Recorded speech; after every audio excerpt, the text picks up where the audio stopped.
Welcome back. In the previous lesson, you learned how to solve linear system by graphing. Once you find the point of intersection of these two lines, you start to read this point. This point is your solution. Today, we're going to use a new method that is called a substitution to solve this linear system. This is our equation 1. This is our equation 2. Now, you see equation 1 already isolated y. Therefore, we can use 5x plus 7. We plug it in here. We call it a substitute 5x plus 7 for y. We're going to rewrite equation 2. We see 3x, y become 5x plus 7, copy down negative 9. We're going to combine the like terms. We got 8x plus 7 equals negative 9. We're going to minus 7 each side. These two cancel out each other. Positive and negative cancel out each other. I'm going to use a space right here. And we have 8x equals, that's negative 16. We're going to divide by 8 each side, and we have x is negative 2. We're going to keep this x is negative 2. Now, we're going to go back to equation 1. We're going to plug in x is negative 2, find out what is y.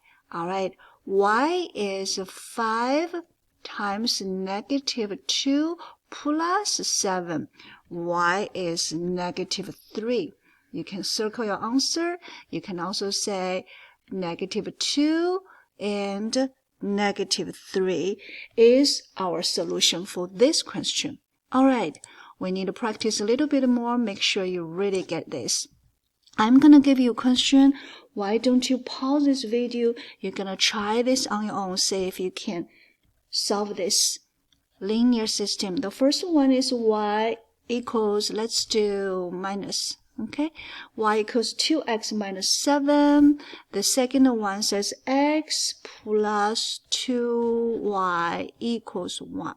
All right, pause it and practice and come back, see me as soon as you can.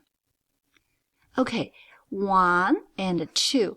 1 already isolated y, says y is 2x minus 7. Therefore, we can use this and plug it in here.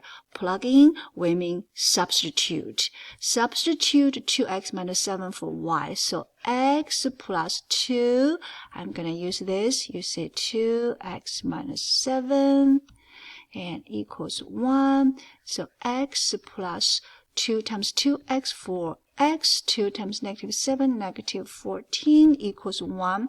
Combine like terms, 5x minus 14 equals 1. Minus 14 each side. 5x is 15, almost done. Bring it here. Divided by 5 each side. X is 3. Now that we got x is 3, we can go back to look at equation 1. We're going to find what is y. Y is 2 times 3 minus 7 is 6 minus 7. Y is negative 1. Okay, and then we can write down, okay, here's a solution, 3, negative 1. Why do you write this? Is because earlier, remember, when you try to find the solution of this linear system, you graph it. Once you graph it, you read the point. Once you read the point, this is x, this is y. So your coordinate pair is the solution. Happy learning.